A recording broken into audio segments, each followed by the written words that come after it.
Well, welcome, folks. Thanks so much for joining us and logging on this evening. We're so pleased to have folks join us for this virtual presentation.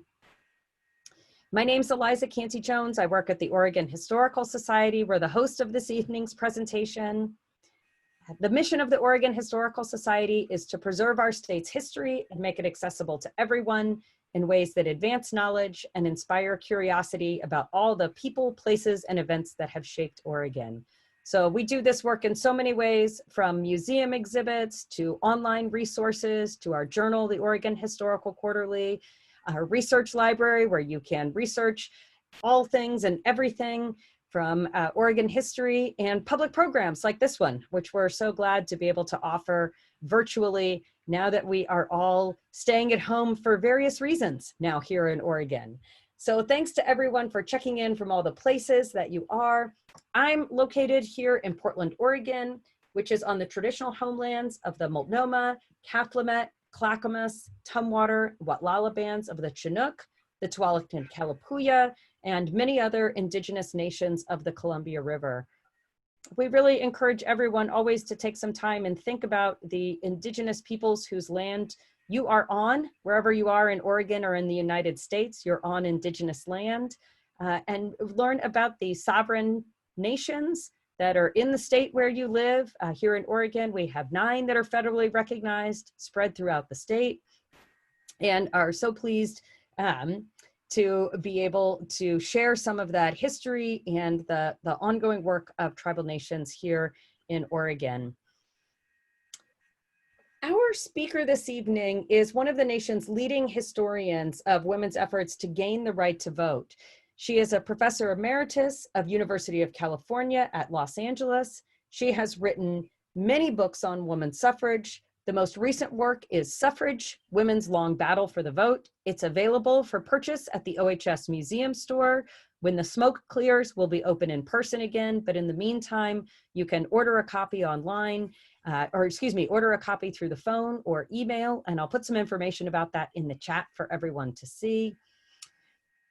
Professor DuBois is going to speak for a little while about the history that she has researched and covered in this book, and then we'll open it up for question and answer. So please feel free to use the chat or the Q&A to type out your questions. And when the presentation is finished, I'll come back on and pass some of those to our speaker. So please join me in a big virtual welcome for Professor Ellen Carroll DuBois. Hello, everyone.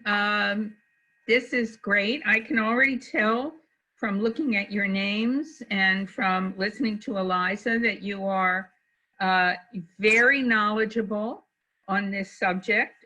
Later on in the question and answer, you can explain what chalk the vote means. Let's see, I have to start this slideshow from beginning. Okay, good. So, you know, my knowledge, I have some knowledge of Oregon, but I'm sure you all have much more. So I look forward to hearing from you in the question and answer. This lecture is called The Surprising History of Women's Suffrage.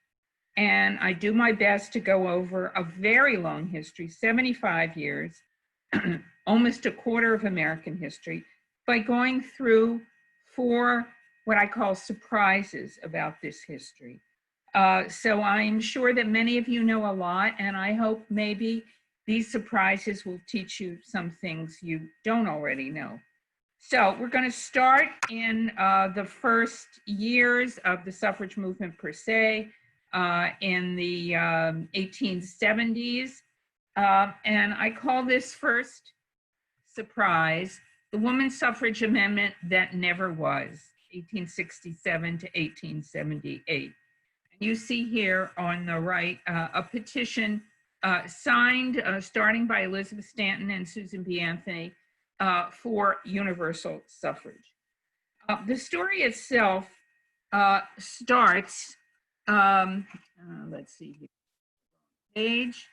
The story itself starts in 1872 on Election Day, November 5th.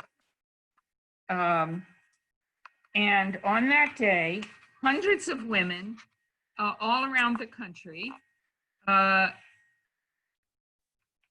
went to their polling places and cast their votes. This is a picture of the famous, indeed notorious suffragist Victoria Woodhull casting her vote in New York City. You can tell it's her because she's got a short bobbed haircut. That's how advanced she was. Now, the most famous of these voting women was Susan B. Anthony. This is a picture of her in advance after her voting in her hometown of Rochester. This is a great picture because you can see it's both admiring and disdainful of her. She looks like a man as well as a woman. Maybe she's a kind of two-spirit person. She's a female Uncle Sam. Anthony went to her polling place and she told the polling officer that she believed she had the right to vote.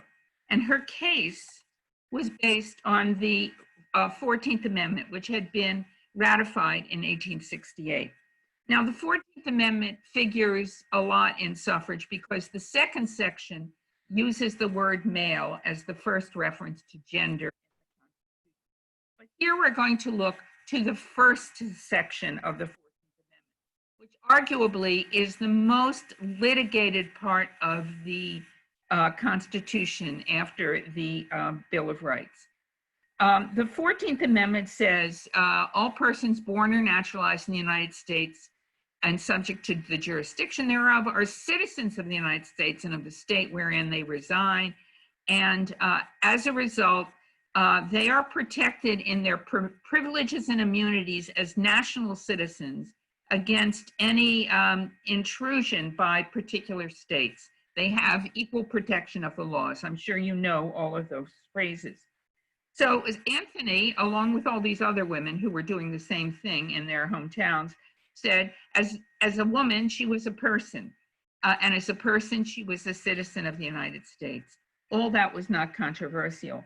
But then she said, as a citizen of the United States, it was clear to her that among the privileges and immunities of a citizen was the right to vote. Because what was the point of being a citizen of the United States without having the right to vote?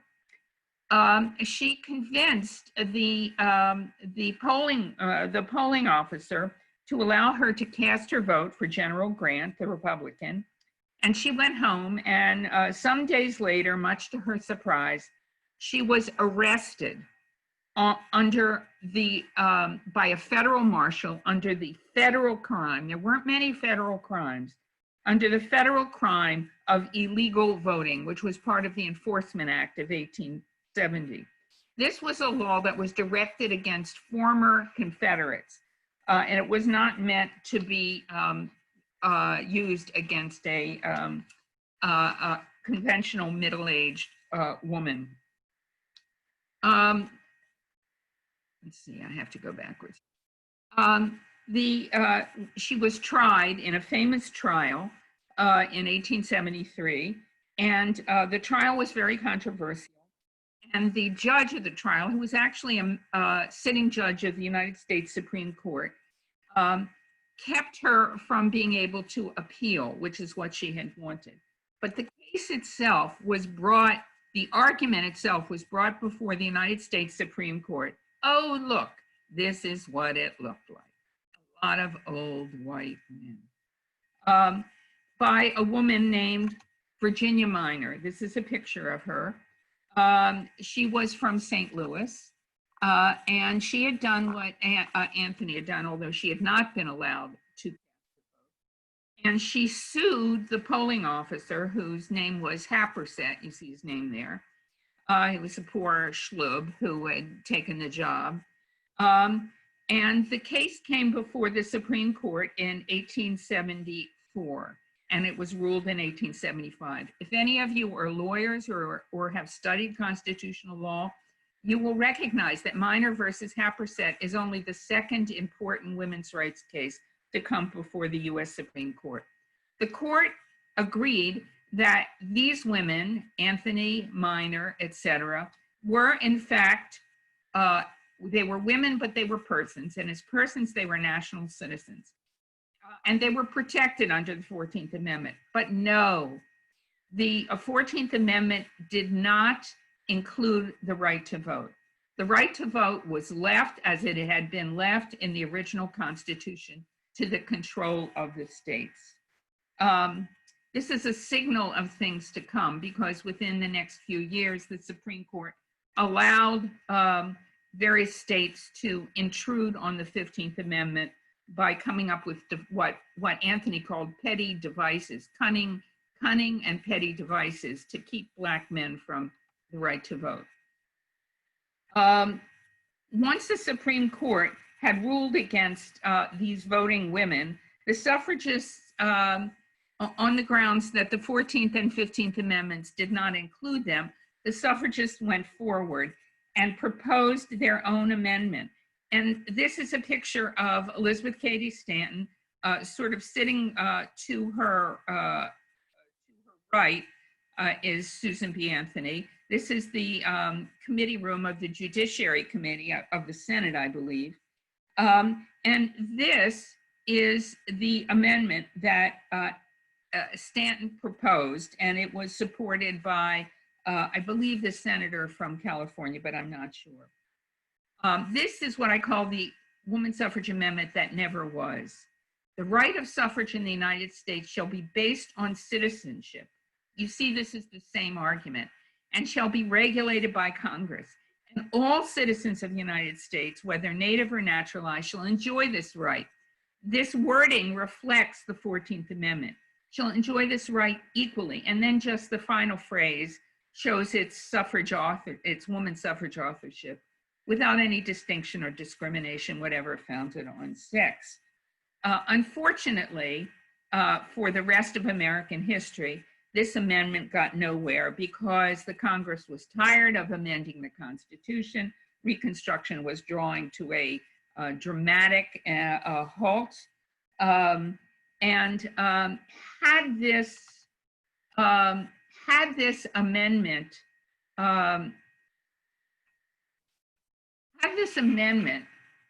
passed, we would not be in the terrible situation we are now, in which states and even counties and municipalities have the rights to interfere with the right of suffrage.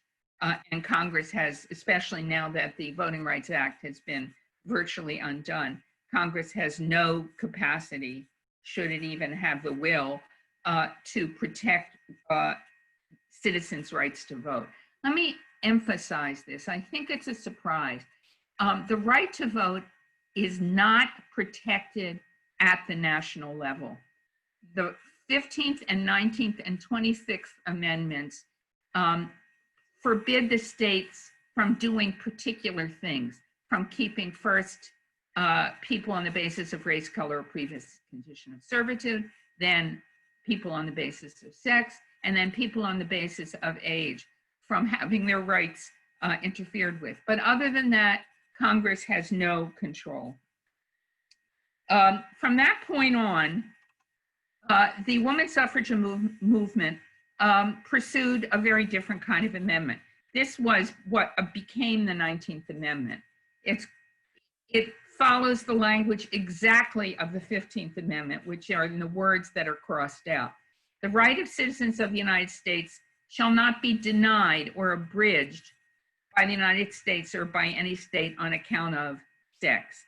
And Congress should have the power to enforce this article by appropriate legislation. Congress did very little to enforce the 15th Amendment and nothing to enforce what eventually became the 19th Amendment. So I just want to emphasize, because one of the underlying themes here is that the history of women's suffrage reflects the larger history of enfranchisement in this country. The amendment that never was affirmatively asserted the right to vote based on national citizenship.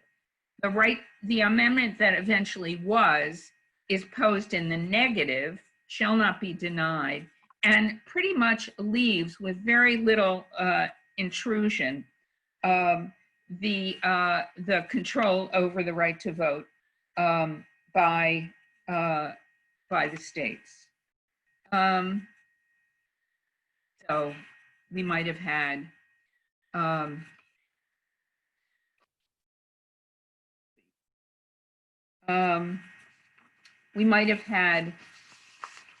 universal suffrage, which we do not now. One of the consequences of this shift from the amendment that never was to the amendment that was racial. Already, the suffrage movement, which had had its beginning in the abolitionist movement, had begun to retreat in history. The United States was moving into what we call the Jim Crow era, and the women's suffrage movement, which had Black women in it, but was under the leadership of white women, began to retreat from any engagement with the right of Black women to have the vote. This is a picture of this cartoon. There's another one you'll see in a little while. This cartoon is a criticism of the suffrage movement. It comes from the NAACP journal in 1904 or 5. So it's criticizing the suffrage movement for being, the white suffragists for being just like the men. And it's interesting that it shows here, going backwards, that this Black woman is holding a Votes for Women sign. This tells us, or allows me to tell you, that although the suffrage movement was controlled by white women, there was always, from the very beginning, there were always Black women who were involved. And as we shall see, eventually they sort of create their own suffrage movement. The woman on the left, Harriet Purvis, her involvement dates from the 1850s. The woman on the right, and she's from Pennsylvania. The woman on the right, Mary Ann Shadd Cary, is from Washington, D.C. Her involvement was heavy during the 70s. She actually was one of these voting women, like Susan B. Anthony and Virginia Minor. And the woman in the middle, Josephine St. Pierre Ruffin, is a younger generation, and she's from Boston. Okay, now comes suffrage surprise number 2. Now that the 15th Amendment had been ratified, and to quote Elizabeth Stanton, the constitutional door had slammed shut. In fact, if you look at your Constitution, which I know all of you have right at your hands, there is no amendment between the 15th Amendment, which is ratified in 1869 or 1870, and the 16th Amendment, which is ratified in the 20th century. In that last quarter of the 19th century, 2 things happen. Here I'm going to emphasize the first, which is that the suffrage movement begins to what we call, using modern terms, build its base, extending the involvement of women beyond the original group of women like Anthony and Stanton, who were radicals, to more conventional, respectable women. In the last quarter of the 19th century, the female face of America was, as I use this image to show you, from a small town. It was white, it was pious and church-going, and it was domestic, women who were focused on their roles as wives and mothers. This woman, this conventional woman, owned no property, paid no taxes, and cared little for the political issues that rocked presidential elections. So that the kind of claims that Anthony and Stanton made about universal justice and equal rights were not particularly appealing to this woman. How might this kind of woman be drawn into the women's suffrage movement? And the answer is this expansion of the suffrage base was effected by an organization called the Women's Christian Temperance Union. And this was an organization that is usually ridiculed in American history as a bunch of axe-wielding harridans who all they wanted to do was keep men from enjoying an occasional beer so they could get away from the old ball and chain. Um, and but in fact, the Women's Christian Temperance Union was the largest women's association in the late 19th century. It was also, I'm not going to elaborate this, but it was also somewhat more included, it had room for Black women somewhat more than the suffrage movement.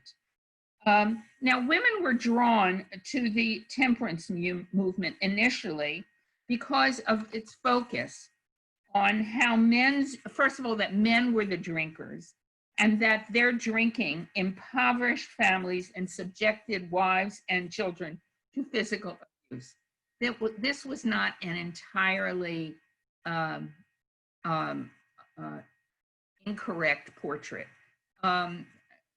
This picture here, even though it's of a man and his wife, the man, if you were from the 19th century, you would recognize this man immediately as Irish.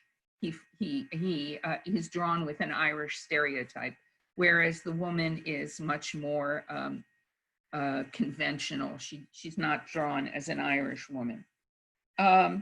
Nonetheless, in 1884, the Women's Christian Temperance Union becomes the first large women's organization beyond the suffrage societies to fight for votes for women. This was 84. This was 30 years before secular women's clubs supported women's suffrage.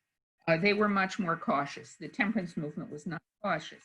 And its lack of caution was attributed to this woman, Frances Willard, the president of the Women's Christian Temperance Union. This is my favorite picture of her. It's from a book she published called How I Learned to Ride the Bicycle. At this point, bicycles were very popular among younger, more modern women because it gave them physical mobility. And Frances Willard decided she was going to learn to ride the bike, beside the fact that she wasn't a younger woman. She's in her mid-30s here, although she looks older. Now, Willard approached suffrage differently than Anthony and Stanton, not as an issue of abstract justice and equal rights, but rather on the grounds that women must have the vote, not because they had the same rights and the same capacities and the same obligations as men, but because their obligations and their rights and their capacities, indeed their sphere, was different than men. Her argument was that women needed, even though their primary concerns remained domestic, they needed to go out into the public sphere armed with the vote to protect their families, their homes, and their children. She captured this argument by doing what we would call rebranding the suffrage movement. The term women's suffrage already had a radical association. And so she rebranded it as not as the Women's Suffrage Amendment, but as the temperance ballot or the home protection amendment. So in other words, women needed to go out into the public arena so that they could protect their homes. This brilliant approach vaulted these conventional Gilded Age women out of women's sphere over the alleged wall that separated them from public life, away from their trivial concerns of fashion and gossip, into the larger world. Now, Willard died very young in the mid-1890s or 1898, but even after she died, this approach was modernized and became crucial to the suffrage movement in the 20th century. The vote, not just as a tool, not just as a privilege, a tool that addressed political issues that women, as separate from men, cared about. So you see this same argument. This is a 20th century image. You can tell because she's dressed in a much more modern way. You can see her ankles. But she's cleaning up the muck of politics in order to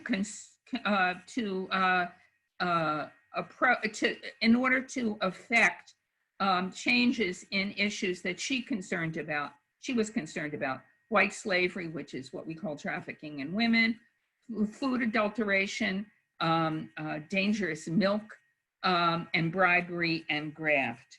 So this kind of argument that women needed the right to vote because they had different concerns than men became the argument for modern women. Less rural, more urban, less Protestant, more Catholic and Jewish, less native born, more immigrant, and less exclusively domestic, but more wage earning. I use these two images. These are two images from very, very famous early 20th century photojournalists.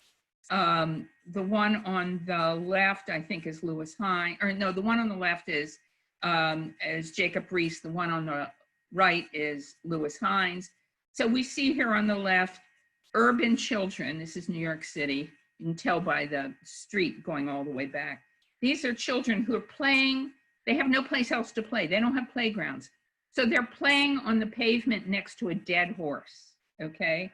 And the picture on the right is a picture of, we could either call them women workers or more accurately, girls, working in factories for long hours, low wages, under conditions that are not protected.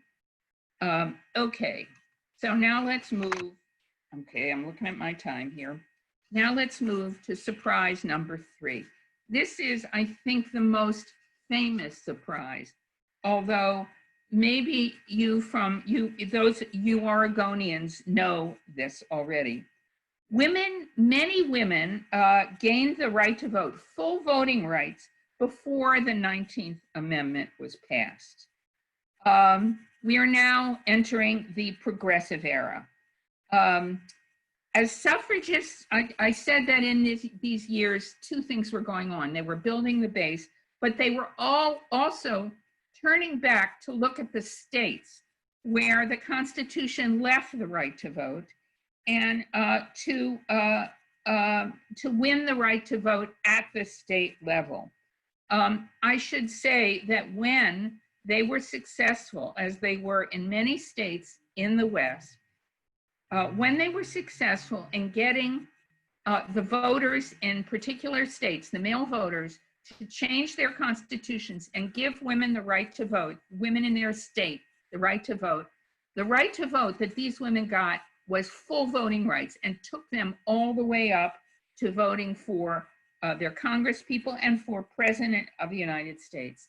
This is a picture of Wyoming women voting for federal offices, which they were able to do as soon as Wyoming became a state in 1890. The first state in which suffragists convinced the male voters to agree on a referendum to give women the right to vote, to amend their state constitution, was Colorado in 1893. And I love this picture because these two women going into their polling place just look so, what's the right word? So ready, so proud, so full of themselves. And they are voters. My own state, California, was the 6th state to secure the right to vote for women. California was the most important state campaign heretofore. It was the first modern campaign. It was modern in several ways. First of all, it was modern in that it involved a modern coalition of women. It crossed class lines from college women. The University of California was already granting many bachelor's degrees to women. to working class women, to wage earning women. This is what's called the Women's United Labor League. Equal pay for equal work regardless of sex. It was also a coalition across the races. The woman on the left, a woman named Maria de Lopez, who I discovered in my work and who's mentioned in my book, was a really interesting Spanish-speaking Latina woman. Her family, she wasn't an immigrant. Her family had come to California even before statehood. She was highly educated. She was probably the first Spanish-speaking woman to teach at what was called the Southern branch of the University of California, UCLA.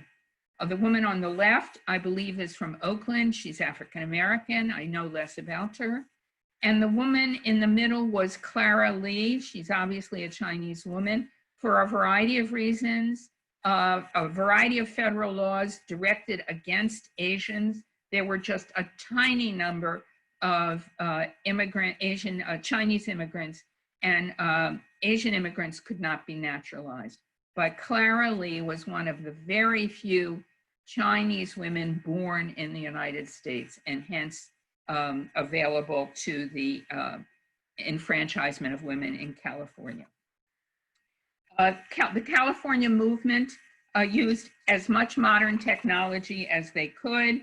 They drove around from the large cities into the smaller towns, pulled up in the central squares. One woman would toot her horn and the other woman would stand up and give a suffrage speech. They used telephones, not television. Telephones. And they actually used this is a movie. The movies are a little later, but they were able to use sort of slideshows, which they took into the movie theaters to advertise women's suffrage. As you know, the next year after California, Colorado, after, I'm not sure whether it was 4 or 5 energetic, failed referenda, finally passes one that enfranchises the women of Oregon. Now, this is a third image from California. This shows this sort of graphic modernism of the California campaign. This was a prize-winning poster for the California campaign.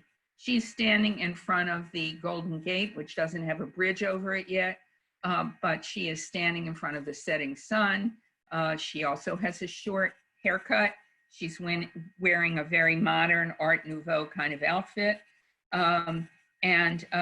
These kinds of images were meant to get rid of the sort of old 19th century image of women's suffrage in favor of something that was glamorous and modern. The only problem was that you were never going to get all of the women in the United States enfranchised this way. In particular, the southern states, which were under Democratic Party control and white supremacist control, were determined. They had done everything they could to take the vote away from Black men, and they'd be damned if they were going to open the door to Black women. I said before that last cartoon was a cartoon criticizing the exclusion of Black women from the suffrage movement. You can see here that this is a cartoon meant to show the dangers of having these creatures who were barely women, barely human beings, entered into the right to vote. And if they came in, white women would be terrified and themselves wouldn't vote. So this stepped up attack on Black women voting is itself a mirror, a reaction, a response to the fact that Black women are themselves organizing for the right to vote. This is a California group, 1915, 4 years after the successful referendum, the California State Federation of Colored Women's Clubs determined to use the right to vote to protect the race. And the picture in the right is the most famous Black woman activist and suffragist in the United States, the campaigner against lynching, Ida B. Wells. Okay. Now, the most important impact of these enfranchisements of women in the separate states in west of the Mississippi, we can talk about why that was the case, is that by the middle of the 1910s, 10% of the nation's women were already casting their vote, were able to cast their vote for president. And what this meant was that the women of what were called the free states of the West were a potential tool to force the national parties to reopen the constitutional door and begin to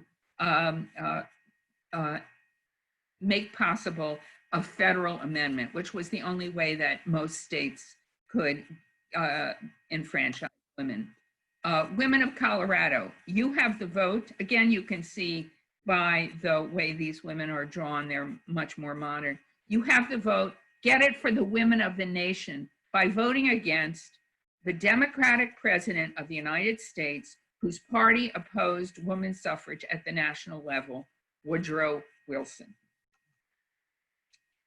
So here are women picketing Wilson. Wilson is against women. President Wilson, how long do you advise us to wait? In 1916, when Wilson was up for his second administration, suffragists engaged in a campaign that they were determined to get these women who had the right to vote to use their votes to defeat the Democratic Party on the grounds that it denied women the right to vote. In 1916, the issue wasn't women's suffrage, it was the war in Europe. And Wilson promised if you reelected him, he would keep the United States out of the war. He was reelected, including by the votes of women in the free states, and he did not keep the United States out of war, but it entered the war a month after he was inaugurated for a second time. After that was the case, it was no longer possible to use the votes of women to pressure the president, and instead, suffragists, or one wing of the suffrage movement, starts to picket him, to use civil disobedience. And they're here picketing the White House, and they are doing so as the issue of entering the war becomes crucial. Wilson is telling people he's going to go to war to protect democracy, but this country isn't democratic. We in America know this, the world will find him out. Now, this part of the suffrage story is the most famous, and I'm actually going to jump over it, because I really think that what really opened the door to a federal constitutional amendment was less the picketing of the White House than the fact that in November 1917, the effort to amend state constitutions jumped the Mississippi River, and in November of 1917, the most populous and most powerful state in the Union, New York, amended its constitution, and women of New York became voters, and the congressional delegation of New York, which was the largest congressional delegation in the country, became obligated to women voters, and this was really the beginning. At this point, Wilson sees the writing on the wall and agrees that it's time to support women's suffrage. So now we get to the fourth surprise, and I hope to get this done in less than 10 minutes. This is what I call the women's suffrage amendment that almost wasn't, because what I want to argue here is that there was nothing foreordained that the constitutional amendment that we know of as the 19th Amendment had to be passed when it was. It could have been stalled and defeated. Many constitutional amendments, even if they make it through Congress, do not pass ratification, to wit, the Equal Rights Amendment. And the United States could have been like France, that other beacon of democracy, which didn't enfranchise women until after the next World War. So let us move forward. In January of 1918, the House of Representatives, the more popular part of Congress, finally agreed to debate the woman suffrage amendment, and the amendment was passed in January of 19. Here you can see something quite remarkable, which is a woman, a member of Congress, standing in the well of the House, introducing the bill to start the ratification process. This woman was the congressional representative of Montana, elected by women's votes, and her name was Jeanette Rankin. Indeed, she said the first vote she ever cast was for herself. Okay, let's skip this. It wins in January of 1918, barely passing the 2/3 of number to pass the the houses of Congress, what is required by the Constitution. And now it comes to the Senate. But it turned out that the Senate was a much harder mountain to climb. And it took another year and a half, 18 months, before the Senate passed the women's suffrage amendment.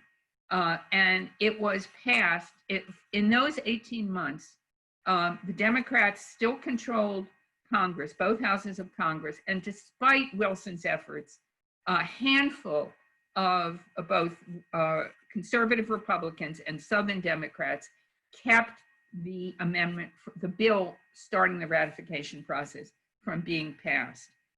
What made the difference was that in 1918, in the midterm election, the Democrats lost control of Congress. And at that point, the Republicans put forward the bill authorizing the ratification.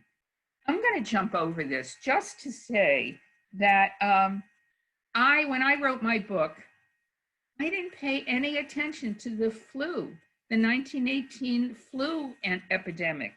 It really goes to show you that historians are alerted to things by what's going on in their own lifetimes. And when I was writing this book, who knew about the pandemic? And then, almost as soon as my book was published, here comes the COVID pandemic. Nonetheless, suffragists are able to conduct campaigns to defeat several of their opponents. And in June of 1919, this is one of them, Massachusetts Republican named John Weeks. In June of 1918, the Senate passes the suffrage amendment, again, barely over 2/3. Now it's June of 1919. Suffragists are determined to win their right to vote by the 1920 presidential election, which gives them a mere 15 months. So to pass an amendment, you need 2/3 of the members of Congress, and you need 3/4 of the states, which is an incredibly high bar. As of 1 year after Senate passage, only 35 states had ratified, and they were still one state. And this is an image. The state in gray is what became the 36th state. But you can see here virtually all of the Deep South states and 2 conservative Republican states in the Northeast refused to allow their legislatures to consider ratification. So we now come to one of the more famous stories of the suffrage movement. And we're in August. We're a little more than 100 years, little less than 100, little more. It's August 1920, and we're here in the boiling hot legislature of Tennessee. It was a touch and go battle, but in the end, and this is a famous story, this handsome fellow who was about 25 years old, the second youngest member of the Texas legislature, who was one of, Tennessee had a residual Republican Party, which most southern states did not have. And the story as it goes, which turns out to be true, is that his mother told him, you can see this at the right side of the letter, his mother told him to be a good boy, you see that in the middle of the right, and to vote for Mrs. Catt's rat and ratification. And he did so. Now, it wasn't just his mother. He was subjected to tremendous amounts of pressure, but he stood his ground, became a real hero of the suffrage movement. So, you know, in the last couple weeks, we kept on being told that August 18th was the anniversary of ratification. It wasn't. It was the anniversary of the passage of ratification by Tennessee. And the opponents of ratification did everything they could to undo ratification. So it was really not until August 26th when the governor signed, or 25th, the governor of Tennessee signed the bill, and it was rushed to the United States Secretary of State, Secretary Colby, who signed and brought ratification into law. And we had the 19th Amendment, and women, the suffragists, engaged in tremendously energetic efforts to register women, and women voted. It is estimated something like 2/3 of the women available, allowable to vote, voted in November of 2018. I can answer questions about women voting in 1920 or anything else you'd like. So I'm really looking forward to your knowledgeable questions. Excellent. Thank you so much. And for those folks who are watching on Facebook, you can go ahead and just put your questions in the comments, and those will get over to us here. So please go ahead and enter your questions there, folks who are watching on Facebook. There's a question about a specific person, Catherine Bement Davis, who ran to be a delegate for the Progressive Party convention in New York State in 1914. Does that name ring a bell at all? Yeah, I know about her, but not a lot about her. I think she was a prison reformer. I think she ran a prison actually in Massachusetts, or had won a prison in Massachusetts. But I could be wrong. I think that's who it was. And as hard as I've worked on this, I don't know the name of every one of the thousands of suffragists. I did see that somebody asked a question that I'm eager to answer, which is, what's the difference between a suffragist and a suffragette? Yeah. The term suffragette was originally developed in England by opponents, actually journalists who wanted to make fun of the suffrage movement. So they tried to diminish suffrage activists by using a trivialization. They were suffragettes. You know, we no longer talk about stewardesses or poetesses or novelesses. So what happened was the suffragists, the suffragists who were being put down by this new term, did what clever activists have done since time immemorial, which is they took the term and they made it their own. So gay rights activists now proudly call themselves queer.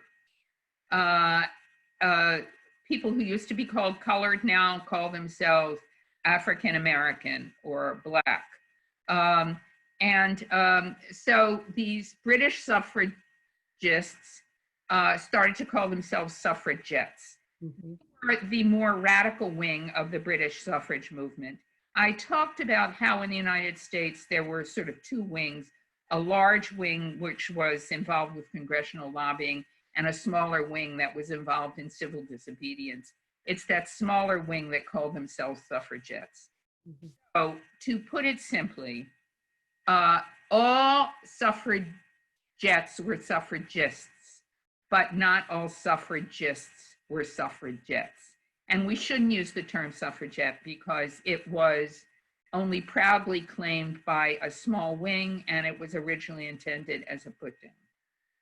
Oh, this is great. Somebody's saying like the adoption of nasty woman in recent years in the United States. Yes, exactly. Yeah. I have a coffee cup saying I'm a nasty woman. Sure. Yeah, me too. There's a great very good example. Yeah, it is good. There's a great question about who was more responsible for the 19th Amendment, the NASA or the National Women's Party? The question. Yeah. You know, my book is one of the few that actually looks at both sides. Most histories of the suffrage movement only look at the larger moderate group or the smaller radical group.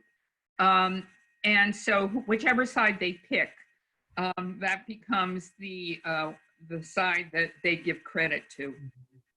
I should say that my predecessor, I shouldn't dare say that, but the prior general history of the suffrage movement, Eleanor Flexner's Century of Struggle, she wrote that book in 1959. It's still a brilliant book. And she looks at both sides.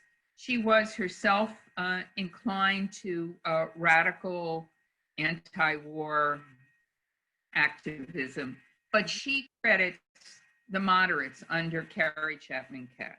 I have to say, in the work that I did, the radical activism of the women who picketed the White House and were arrested, it's very stirring. Mm-hmm. There's a more quiet kind of heroism that the moderates who put their energy over several years into lobbying Congress, which was equally courageous. Mm-hmm. And to my mind, this tells you a little bit about my politics. To my mind, it is these women that are the model for us. They are the women who, nevertheless, they persisted. Yeah. When a congressman refused to give them the time of the day, they carefully said, thank you. They went into the ladies' room and wrote down all their notes, and they prepared the next person to go in and try again. Mm-hmm. Most historians try and be very like King Solomon and say, well, you know, it was both sides. Mm-hmm. That the radicals drove Wilson into the arms of the moderates. That's a reasonable argument. It is certainly true that Wilson and Alice Paul despised each other. And Wilson learned to work with Carrie Chapman Catt. Oh, interesting. Oh, thank you for that great answer. There's a question about when Indigenous women and Black women and women of color gained access to the ballot and what some of the complexities of that history are. All right, I'm really glad you raised this. Mm-hmm. Let me start with Black women. There's nothing about the 19th Amendment as it is written that refers to race. Mm-hmm. We hear constantly about Black women not having access to the right to vote. Mm-hmm. It's Black women living in the southern states under the control of white democratic supremacist governments who are kept from voting. They are, of course, the majority of Black people, but we were already at the beginning of what's called the Great Migration. And numbers of Black people, and led actually by women, are moving into the northern states. Mm-hmm. Now, the other thing that's going on is that, well, let's see, we're talking about after 1920. Almost all African Americans are Republicans. They are attached to the party of Lincoln. And the most famous and the most famous and leading Black suffragists worked with and for the Republican Party. The most famous was a woman named Mary Church Terrell. Ida B. Wells ran for state legislature sometime in the late 1920s, but then her campaign had many problems, not of her own making, and she actually died soon thereafter. Okay, so that's the story of Black women. It is incorrect to say that Black women are universally denied the right to vote. And they are not denied the right to vote by suffragists. They are denied the right to vote by state governments, white supremacist state governments. Now, Native Americans. All Native Americans with tribal affiliations do not have the right to vote until a federal law passed in 1924. That means men and women. So once that law is passed, since the 19th Amendment had been passed, now tribally affiliated Native American women can vote along with tribally affiliated Native American men. Finally, Asian Americans and Latina, Hispanic women. I only know about California. If we look at large numbers of Hispanic women, we're really looking at maybe 4 states, Texas, actually 3, Texas, New Mexico, and California. I know about California. There's not any significant evidence of Hispanic women being denied the right to vote because they're women, although it does seem to be the case that there was a state law that said you had to be able to speak English to vote, okay? I don't know about the Texas story. I think it's not true of New Mexico, which has always had a powerful Hispanic Democratic Party wing. And finally, Asian Americans. As I said, there are bans. The law in the 1880s, the name of which I'm missing right now, which kept down Asian immigration, and then laws which banned naturalization of Asians, and then many state level laws, those were federal laws, and many state level laws that banned miscegenation. So these were the kinds of barriers that Asian American women faced. I mean, it's true that there are many suffragists who we can find evidence of their racism, but they never support, there are efforts to try to put racial limitations on the 19th Amendment, and no suffragist ever supports that. So although we can really criticize suffragists for their racial attitudes, they are not personally responsible for the disfranchisement or the barriers to voting of women of color. That's what I think. I really appreciate this nice long question, because I think that it's so important to recognize the racism and the white supremacist barriers, as you say, to voting for so many Black, Indigenous, and women of color. But in doing that, what we don't want to do is erase all of, like the women that you talked about, the Black suffragists and the other women who really. No, I do my best. I appreciate that. Those. Yeah. But I do think that so much attention is paid to the racial attitudes of 20th century suffragists. Not all of them. There were white suffragists who were leaders of the NAACP. Right. But so much attention is paid to them that it ends up being these women who become the objects of criticism for the obstacles to franchise of Black and Indigenous women. And it's just not true. Yeah. That's what I say. So you can go onto my Facebook and tell me I'm wrong, but no, but I mean I won't, but but I think and I'll just add on, here in Oregon, we know that Black women worked to pass the successful ballot initiative in 1912. We know that Black women registered to vote and did vote after 1912. We know that Black women organized voting registration campaigns and that No, kind of thing. no women in the United States knew the value of the ballot more than Black women. Oh, right. And they spoke explicitly about that in Oregon, as I'm sure they did elsewhere. And then in Oregon, in 1924, there was a very strong KKK here, a very strong nativist movement, and Oregon passed a literacy test for the ballot. And so that was, as you say, these different kinds of tactics that states use to then exclude voters. So that would potentially have excluded.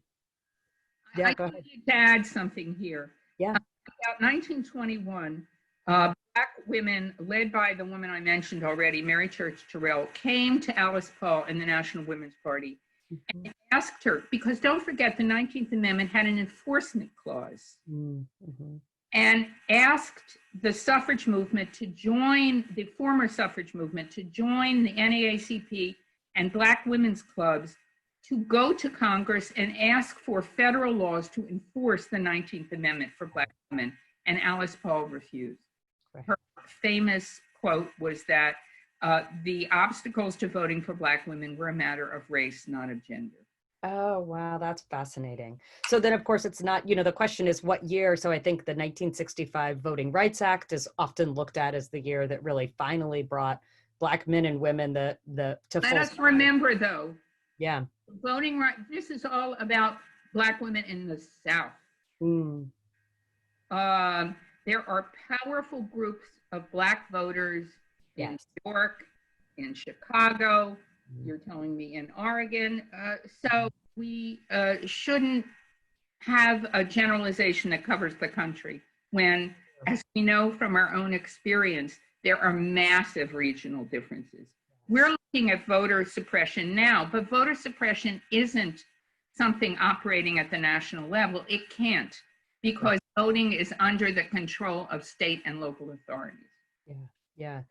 Oh, I'm thinking back on the slide that you showed with the different texts of what was proposed for the amendment and then the actual amendment and what kind of difference that makes. Yes, that's it. So there's a question about, someone has watched recently the PBS special, The Vote, and there was telling the story of Harry Byrne, a gentleman who was not called on the rolls in Tennessee, who made the difference. And there's another comment that maybe this was Banks Turner. Does this ring a bell? Is this a story you're aware of? Yes, I told that story at the end of the lecture. Banks Turner was the other young man, and Harry Byrne gets the attention because of be a good boy, do what your mother does.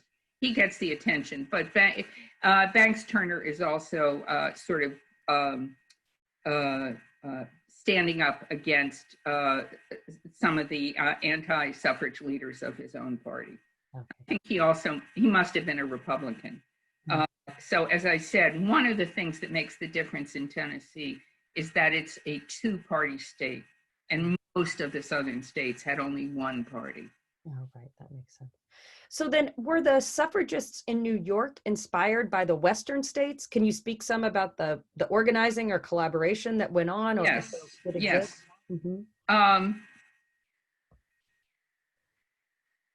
trying to think of how to do it.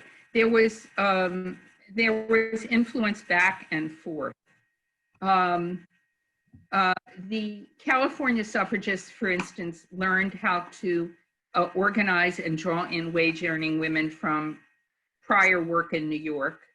And New York suffragists, particularly both Catt and Blatch, learned from California, but they had their own tactics. Their most, I'm not sure it's the most powerful tactic. No, here, let me say it this way. The thing about California and many of the other Western states, there's this sort of prior question, why the West? And these state legislatures the parties weren't as powerful in these Western states as they were in the established Eastern states. So there was no obstacle. The real obstacle in California was getting the men to vote for suffrage. It was very easy to get the amendment authorized by the legislature. In New York, it took years. It took something like 4 years to get the New York legislature to pass the bill authorizing a referendum. Sure. Very different model. And in California, there was actually, in several of the states, there's an insurgency in these years called progressivism. But in California, progressives had control of the Republican Party, and they're the ones that brought suffrage into a voter referendum. It was still hard to win voter support, male voter support. New York had progressives, but not as powerful. And just to say something interesting about New York, so New York was sort of equally balanced between Republicans and Democrats. And there was a kind of Democrat in New York in these years who was very different than Wilson and the other Democrats. Their names were Al Smith and Robert Wagner and a young, handsome fellow named Franklin Roosevelt. And these are the new Democrats. And they are very attached to the working class vote. And they have to be convinced that the women's suffrage movement is not just something that middle class and rich white ladies are interested in. Let me leave out white, they didn't pay any attention to people of color, but that it's not just a fad of middle class and rich ladies. And they have to be convinced that working class women want the right to vote. And that is what the suffrage movement has to do in New York to begin to win. So my answer is the conditions are very different. Can you speak to the importance of the organized anti-suffrage movement in delaying women's suffrage in New York and delaying the national amendment? So not just, members of the legislature or the Congress who were opposed to suffrage, but an organized campaign in opposition. This is a hard question to answer. You'd be surprised at how little research there is into I presume that the question means women against the right to vote, women anti-suffragists. No, I think it's women or men. Yeah, either one really. Well, men didn't organize anti-suffrage movements. These were the anti-suffrage organizations weren't women, and they were much smaller, needless to say, than the suffrage movements, suffrage organizations, and they were more often than not, they were women who were associated with powerful or wealthy men. And their arguments were basically, who needs the right to vote? We have all kinds of influence. I personally think that my emphasis on politics is actually what I learned. I do believe it's the politicians that are responsible for the delays in the right to vote. There's plenty of sexism, needless to say, but even among men, I don't think sexism. Men can be convinced to support women's suffrage.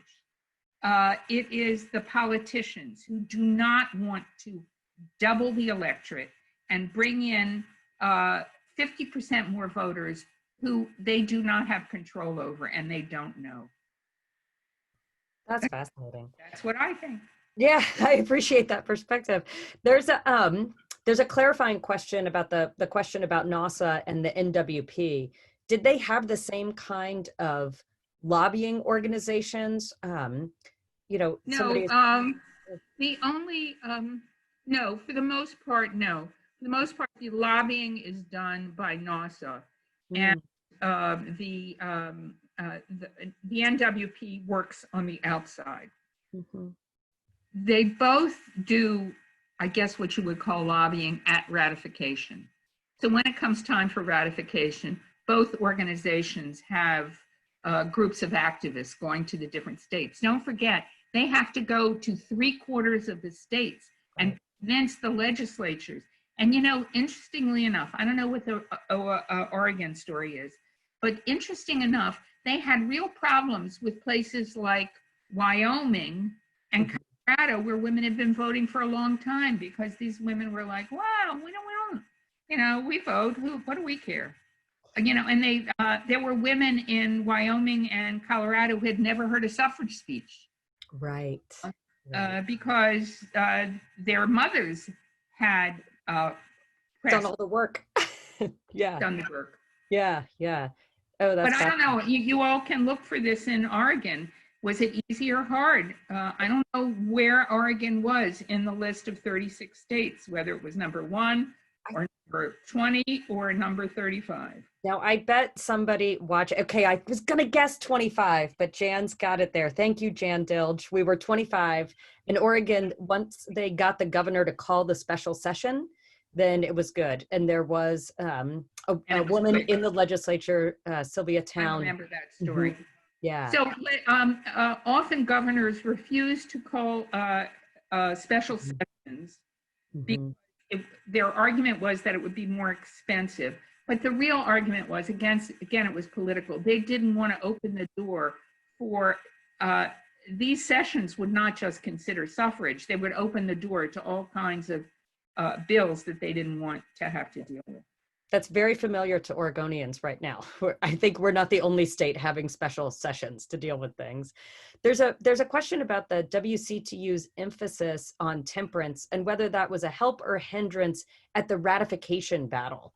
So once it came time to get those states, how was that involved? Very good question. Mhm.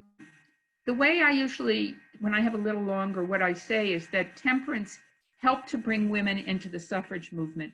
Ah, yes, Abigail Scott Duniway. Yes. It helped to bring, she was very unusual, needless to say. It She helped was. to the suffrage movement, but Yeah. it kept men away from it. Yeah. So once there had been an upswelling among women for the right to vote, temperance became a barrier. Mhm. So for instance, in California, the WCTU agrees to pull back so that it doesn't interfere with actually their 2 referenda in California. Again, prohibition becomes ratified before, it's the 18th Amendment, so it's ratified before the 19th Amendment.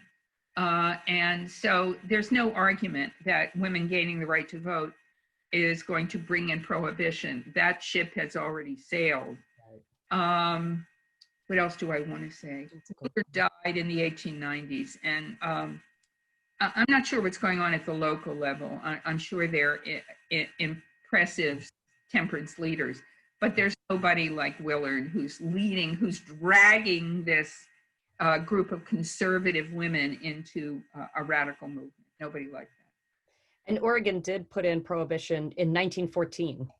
The voters approved. So it was, so they did blame women for doing that. Sure. Yeah. Yeah. And they were involved for, I'm sure, many of the reasons that you spoke about. That there was a real problem. Yeah. Yeah.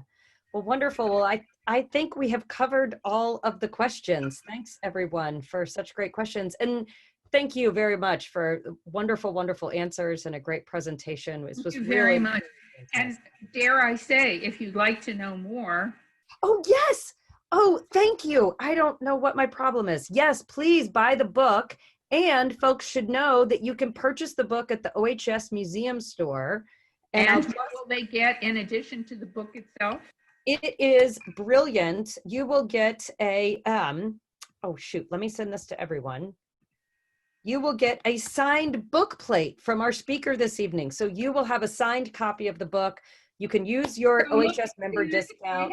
I have carpal tunnel syndrome from signing all those things. So please buy those books. Exactly, please do. And there's information in the chat. You can call the museum store or send them an email or stop on by when the smoke clears and we're open again in a few days. Yes, please do. And your purchases support us and support our speaker. So thanks very much, everyone, for logging on. Can I ask if my dear friend Allison is out there somewhere? Allison, are you on the say hello in the chat if you are? Maybe they fled. We'll get a follow-up. Thanks so much, everyone. Everyone, be careful. We're all, we're all thinking about you, and what a world. What a world. Change is possible, as we can see from the amazing work. Yes, that's the thing you have to remember. These women, they lived and they died fighting for this. And Oh, thank you, Gina, who bought the book. They lived and they died, and they were not just, they, they knew eventually they had to win. And I have to tell you, eventually sanity will return. Indeed. Okay. We appreciate that. Thanks, everyone. And yes, please take care of each other. And we will see you at the next program. And Gina, if you send me but your, it doesn't have your signature. yeah, but if you send, if you ask Eliza, she'll send me your address, and then I will send you a book plate, right? Yes, we are. You can find us. We track us down and we will get it to you. Yes. And Okay. we love Broadway books too. So can't be mad about that. Oh, and Tessa is ready to get citizenship and vote. We appreciate that. All What, right. she doesn't have citizenship? She doesn't have citizenship? Because she says she's been living in the US for over 20 years and wishes she could vote this year most especially. We wish it too, I think. Yeah, Tessa, this will show you. And someone else says this You was, wait till long and all S blank blank T Blake breaks. Oh, you're Italian Canadian. Oh, yeah. oh, would have to give one of those up. Yes. You can't even go home, right? I Maybe. love this. This was a real palate cleanser in the misogynistic 2020. Well put. Okay, I'm gonna hang up now and go have dinner. Bye. Take care, everyone. Bye-bye.